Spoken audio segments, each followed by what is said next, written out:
it's JayRhe. Welcome to my kitchen. Today, we're gonna do a pork tenderloin on offset smoker, Oklahoma Joe's offset smoker. If you have a pellet smoker, this is gonna be an easy one. About 1 hour and 45 minutes on that thing. About 2 hours on an offset. After this video is over, I'm gonna take you on a quick tour around our kitchen to show you what we've done, whether you guys know me or not. I'm a contractor and a designer, and this was my first project when I moved here to Ohio a couple of years ago, and so I'm eager to show you what we've done. Meet you outside at the smoker. I'm gonna take a minute, I'm gonna show you the smoker. Oklahoma Joe is a pretty decent one. This was one of the original Highland smokers that they came out with. I've had this one probably going on about 8 or 9 years, I think. Pretty good. I'm gonna go ahead and shut this down since the blaze is going here. And then what I'm gonna do after that is I'm gonna take and open the, well, you can see the smokestack is open all the way. If I back up, you might see some of the smoke starting to come through there. We're gonna wait until that's a real sort of clearish blue smoke coming out of there before we start cooking. But that temperature still at 65, 66. It's gonna have to get up to around 225, 235 before we can start smoking. This is pretty decent. It's about 10 degrees off, and that's because it's up in the top of the smoker where more of the heat is just kind of hanging out. And this thing I have done at the grate level, so I like to know at grate level what the temperature is, so that if I paid attention to this, I would always think that it was too hot, and so I would choke the fire out more. And when you do that, it's going to take you a lot longer to cook these things, and a lot of times they're not going to turn out as good as you thought, and they may just take a lot longer to cook. So if anybody knows the science behind this smoker, your heat's over here, it passes through the channel in between there. When it gets into the barrel right here, it swirls round and round, so you get all that air swirling around the meat, and that's because you have a draw from the smoke coming out of the top. You'll see some of the really good smokers out there, the smokestacks are really big and tall. This one's about I'd say it's probably a 3-inch pipe. Some of them have 6 and 8-inch flues that go up, and they go way up, like probably 8 or 10 feet in the air. And those create a lot of draw, so you can really build up some good smoke in there with those. All right, while the smoker is getting warmed up and ready out there, we're gonna season this thing. As you can tell, it's already seasoned. I didn't hit the record button, so I'll just go back through it again. This rub is from Porkosaurus. It's from a group in Memphis, Tennessee. They're a barbecue cooking team. If you've heard of Memphis in May World Championship Barbecue Contest, you will have heard of Porkosaurus. They're in it like every year. Their barbecue is great, and so I decided to give their rub a shot today. I'm just gonna hit it again because it's been a little bit, and I want this thing really coated. You just want to make sure you get all sides, including the ends, really well.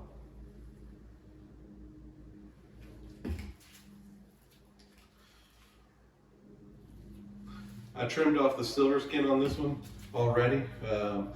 Most of these pork tenderloins do not have a lot of fat on them. This one has a little cap on the back. I'm gonna leave that in place so that it'll make sure that it does not dry out during the cook. I don't think I'm gonna be cooking it long enough to dry it out anyway, but this will help protect it, and some of that fat will render as well.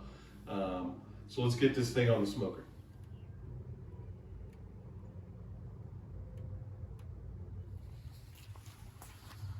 All right, I put the pork tenderloin on a rack like this, a little drying rack.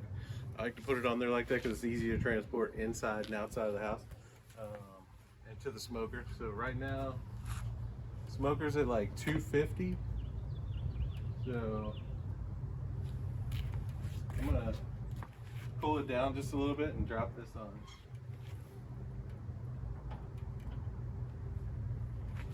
You can see it, I put it right in the middle of the smoker towards the back side by the left side of the smoker. That'll help keep a lot of the heat away. And what we're going to want to do is check it about every 25 to 35 minutes, somewhere in that range, to make sure that it's not getting burned on one side or the other. We're going to watch the temps really close, so I don't think that's going to be a problem. All right, so it's been about 30 minutes since we put the meat on. I want to check it and make sure it's going all right. It's looking good. I put the probe in the front of the meat where it's facing this way. And right now the internal temperature of the meat is 88 degrees. So it's now been about an hour since we put the meat on. And I'm gonna probe it. It's reading at about 110 degrees internal on the front side. So I'm gonna check the back and the inside and see where we're at. Got this little handheld Insta meat thermometer. We'll see what we got.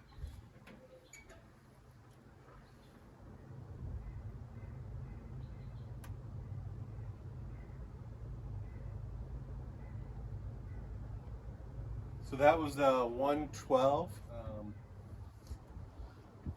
But okay, we're coming along pretty good. That's an hour. So we got about another 30, 45 minutes on here, I think. And so now it's been an hour and a half. I'm gonna check the temps again and see where we're at.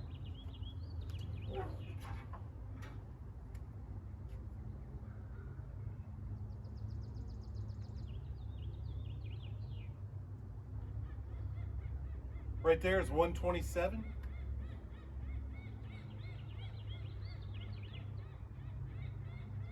Oh, there's 129. So we're getting close. All right, I'm back inside right now, and right now we're at about 130, 129, 130 degrees. Once it gets to 135 degrees, I'm going to take this glazing out there and I'm going to glaze the whole thing really well, and then close the lid back down and let the temp get up to 140 so that glaze is set on there. This glaze I got from a place called New Wing Order. It's in Memphis, Tennessee. It's a wing joint. This is a maple bourbon glaze, and this thing is great on numerous things. Pork tenderloin is one. I've done a maple bourbon glazed bacon before, thick cut bacon, and it's outstanding. So I'm not sure if they're making this anymore because I didn't see it on their website, so it's not linked in this video, but I'll look again, and if I can find where they're selling it from, then I'll post a link to it then. All right, right now we're at about 130 internal temp. I'm gonna go ahead and glaze it, and then we'll close it back down and let it get to 140.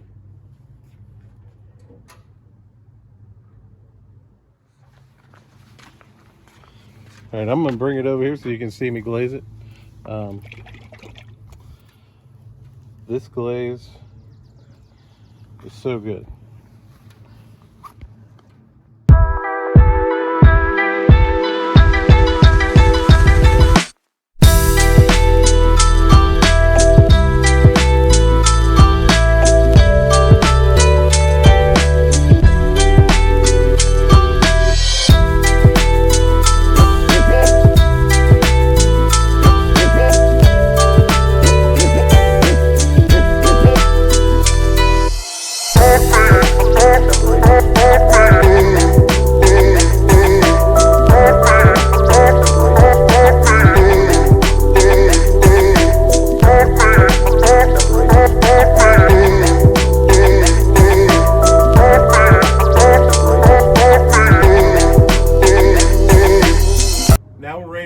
Take it inside.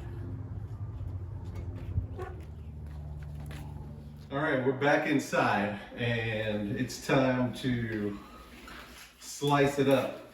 We have let it rest I let it rest honestly about 2 hours because this video was made to let you know how convenient this recipe is to do on a regular work day or a regular day.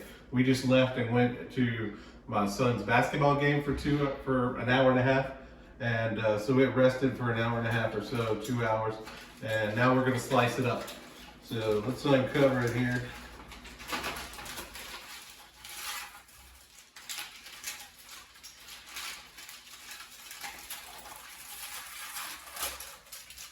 All right, it looks really good.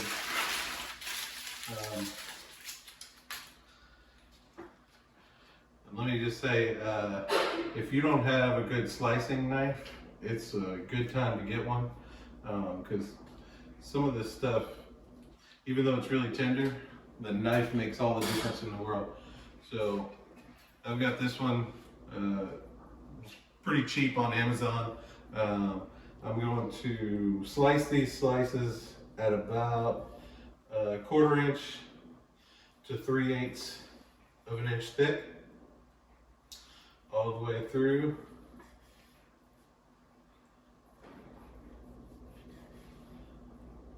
Just like this. I'm gonna try this end piece because that's like my favorite.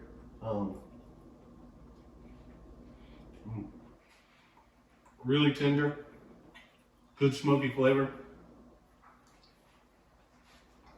Exactly what you're looking for.